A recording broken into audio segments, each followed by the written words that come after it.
Buongiorno bianconeri et bianconere. Donc, étant rentré à Paris depuis mon voyage à Turin, vous avez vu la dernière vidéo, si vous ne l'avez pas vue, allez regarder, je vous ai fait un vlog sur le Together Black and White auquel j'ai pu assister. J'ai pu parler à Alessandro Del Piero, c'était vraiment génial. N'hésitez pas à aller jeter un coup d'œil. Mais aujourd'hui, on doit parler d'un cas qui a éclaté en réalité il y a quelques mois, mais qui est revenu à la charge hier. Et on va analyser un peu la naissance, mais aussi l'opportunisme du moment. Qu'est-ce qui va se passer? On va faire un peu une panoramique de tout ça. Je vous invite déjà à liker, à commenter la vidéo. Dites-moi ce que vous en pensez de cette histoire.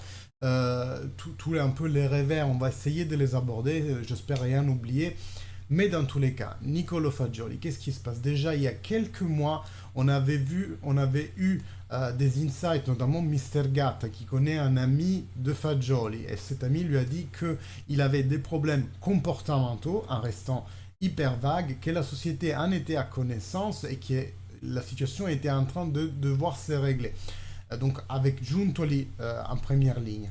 Donc, dans les semaines précédentes, Niccolò Fagioli a bougé en première ligne. C'est comme s'il était allé se dénoncer à la justice sportive, chose que ses avocats, hier, dans une déclaration, n'ont pas manqué de souligner. Federico, Niccolò est allé lui-même voir les autorités de la justice sportive pour dire qu'il avait un problème de ludopathie, notamment aller parier sur certains sites déjà pas très licites, mais au global, les sportifs n'ont pas le droit de parier. Vous vous souviendrez de ce qui s'était passé il y a quelques années avec Antonio Conte quand il était entraîneur du Siena et qui après est venu à la Juventus. Et donc a escompté sa disqualification et copé au Siena à la Juventus. Ça paraît hyper normal. Bref, donc ces problèmes, oui, étaient connus. Oui, la société est en train de travailler, mais en aucun cas, et ça c'est les dires de Fabrizio Corona, c'est un personnage Fabrizio Corona, je vais vous faire un petit résumé, mais lui il dit que la société en était au courant et qu'il avait même essayé de couvrir ces choses illégales. Ça c'est totalement faux, sachez-le. Pour savoir Fabrizio Corona qui c'est un ancien photographe qui a fait l'objet de beaucoup d'histoires de gossip, qui a même été condamné et a fait dès la prison par rapport à des histoires de chantage, il essayait de trouver le buzz, de découvrir ce qui allait pas chez les gens du spectacle italien. Néanmoins, c'est un scélérat. Fabrizio Corona, il a fait de la prison pour chantage, pour tout ce genre de choses.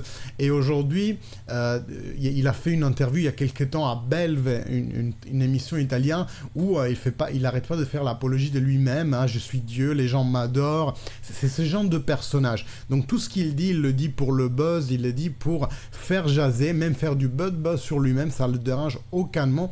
Et d'aller jeter de la merde comme ça sur un footballeur, et notamment un footballeur que, soyons clairs, hein, il a 22 ans, Niccolò Fagioli, c'est un jeune.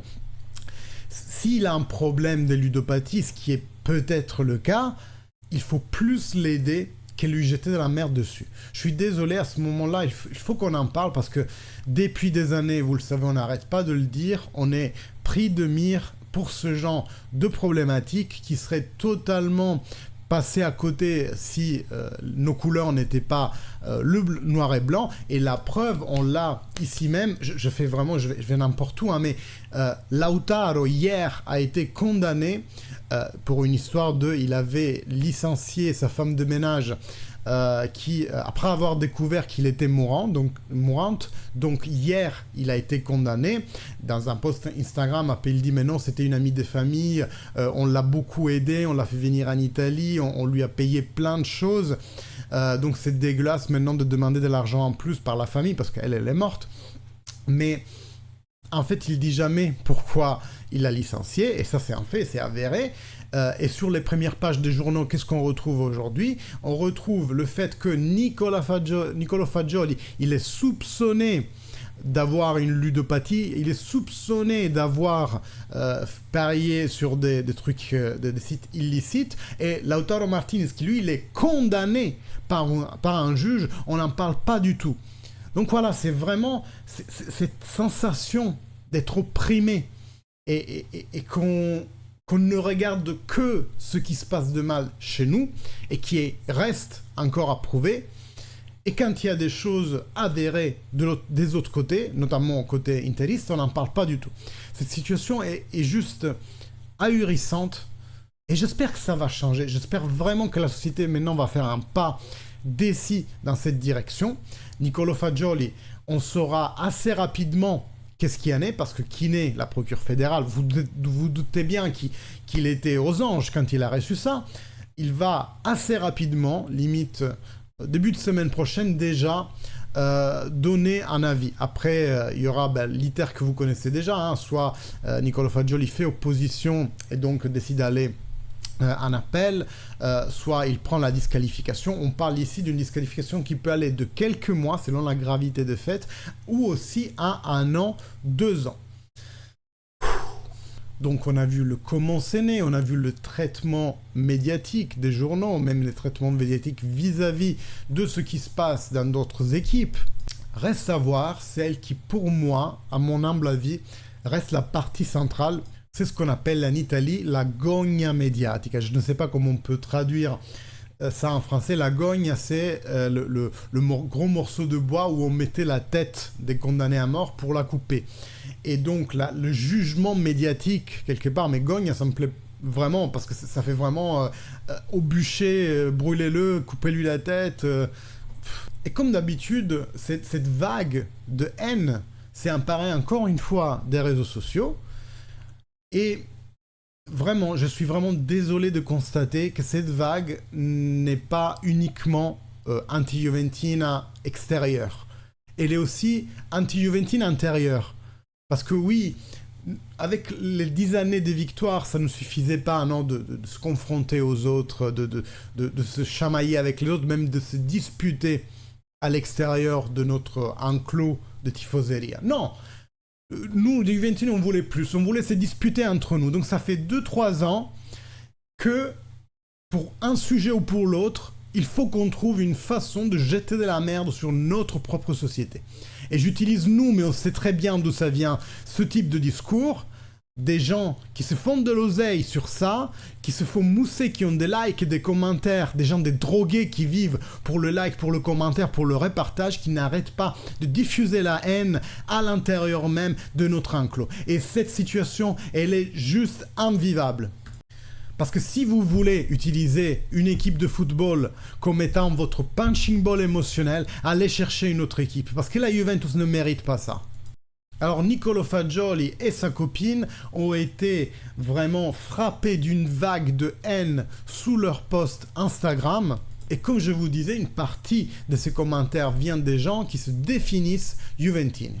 Je dis se définissent parce que ce qu'il faut retenir dans tout ça, c'est que nous, on est des supporters. De supporter, la racine du mot, c'est support. Être supportif envers quelqu'un, lui apporter de la positivité, lui avoir un discours positif pour qu'il donne son mieux.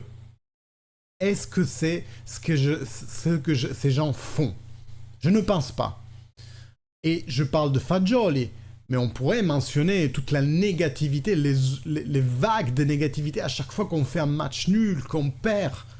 Est-ce que vous êtes supporter de cette équipe? Ou est-ce que vous êtes supporter de vos idées? Et qui donc prenez chaque chose qui se passe pour la tourner dans votre sens et appuyer vos idées, les idées monolithiques auxquelles vous êtes accrochés depuis des mois, des années, qui font votre essence et que vous avez du mal à remettre en question pour une seule simple raison, c'est que notre cerveau, le biais de cohérence, on connaît, hein, ça nous plaît. Penser que ce qu'on a toujours pensé est la vérité. Et on va chercher les gens qui ont le même avis que nous. Biais de preuve sociale par-dessus ça. Ou biais de confirmation, comme vous voulez. Votre cerveau est juste enfermé dans tout ça. Sortez-en pour vous-même. Le football est un sport. Il faut l'apprécier, il faut critiquer aussi, mais ne soyez pas convaincus d'avoir la vérité en main. Vous connaissez peut-être 0,0001% des choses qui se passent. tout autant que moi, j'en connais tout autant que vous. Je ne suis pas en train de dire que j'en connais plus que vous. Juste, j'ai accès à des personnes qui en savent un peu plus et je peux me permettre juste uniquement de vous reporter ce que ces personnes me disent tout en gardant un peu l'anonymat sur ces personnes. Après, vous voulez croire en mes sources ou pas, ça vous regarde. Mais allez vous enlever de la tête que vous avez la science infuse, que vous connaissez juste parce que vous avez lu un article, vous connaissez le sujet. On n'en sait rien. Moi, en premier, j'en sais rien. Je savais juste qu'il avait des problèmes comportementaux. Et c'est tout. Donc une invitation. Soyez supporters. Pensez toujours que vous ne connaissez pas les situations, vous n'en savez rien. Donnez le bénéfice du doute, que ce soit à nos joueurs, mais dans la vie au global. Lisez les putains de 4 accords Toltec. Ne prenez rien pour acquis. Ne croyez pas tout ce qu'on vous dit. Ayez, oui, un esprit critique, mais ça, vous devez l'avoir, l'esprit critique. Mais dans les deux sens. Ne croyez pas non plus aux faux prophètes qui font des posts pour vous envenimer l'esprit, pour aller dans votre sens, pour ne pas vous faire réfléchir, justement, pour vous enfermer dans une case. Moi, quand j'ai une opinion, soit-elle politique, religieuse, philosophique, peu importe, je vais exactement voir ceux qui ont les opinions adverses. Pourquoi? Parce que c'est comme ça qu'on grandit, c'est comme ça que notre réflexion peut se définir pleine. Parce que je prends A, je prends B, je mixe et après j'en fais mon opinion, qui est peut-être quelque part entre A et B, qui est peut-être full A ou full B, peu importe, mais j'ai écouté les deux. Ne pensez pas d'avoir la science infuse et surtout, donnez aux joueurs, et notamment à Niccolò Fagioli, qui est jeune, qui a toute la vie devant lui, qui a sûrement peut-être été naïf, qui s'est fait prendre le doigt dans un engrenage qu'il ne maîtrise pas. La ludopathie est une maladie. Si il l'a, ben, soyons supportifs. On ne peut que faire ça si on aime la Juventus, si on veut que les choses se passent bien pour la Juventus. Soyons supportifs envers un jeune de 22 ans qui a peut-être des problèmes et qui surtout, en ce moment, n'a pas besoin d'une vague de haine. Parce que si tout se passe bien et qu'il ne sera pas disqualifié, on l'espère. D'ailleurs, Guido Vaciago, qui est le rédacteur en chef, le directeur de Tuttosport, nous dit que à la Juventus, il y a une modérée haute inquiétude. Modérée haute. Donc, c'est-à-dire que comme il s'est dénoncé lui-même, il a fait part de, disons, discernement, mais néanmoins l'effet subsiste. Donc, moi, c'est comme ça que je lis le fait d'avoir une inquiétude modérée haute. Et j'ai oublié ce que je disais avant. Non, mais apportons-lui du soutien à Niccolò Fagioli. C'est pour ça qu'on est là. C'est pour ça qu'on est des supporters. Arrêtez les insultes. Arrêtez de cracher du venin, de cracher vos impressions négatives, autant soient-elles. Modérez toujours ce que vous dites sur les réseaux sociaux parce que les joueurs ont des yeux. Ne dites pas « Ah, ils gagnent des millions, ils peuvent bien supporter ça » parce que c'est un discours dangereux et hyper populiste. C'est des êtres humains comme nous. C'est pas parce qu'ils ont le compte plein qu'ils vivent pas les mêmes problématiques que nous. Un cancer d'un proche, des problèmes d'addiction, certains à la fumée, certains à la drogue, on a connu dans le passé, non, à l'alcool, à la ludopathie. Soyons indulgents. Soyez indulgents parce que ces personnes représentent notre club. Et tout ce qu'on peut leur amener comme sensation, si elle est positive, ça va faire en sorte qu'ils s'en sortent mieux. Si nous, on donne un climat négatif, on ne peut que faire du mal à notre club. S'il vous plaît, soyez indulgents, surtout avec ce jeune.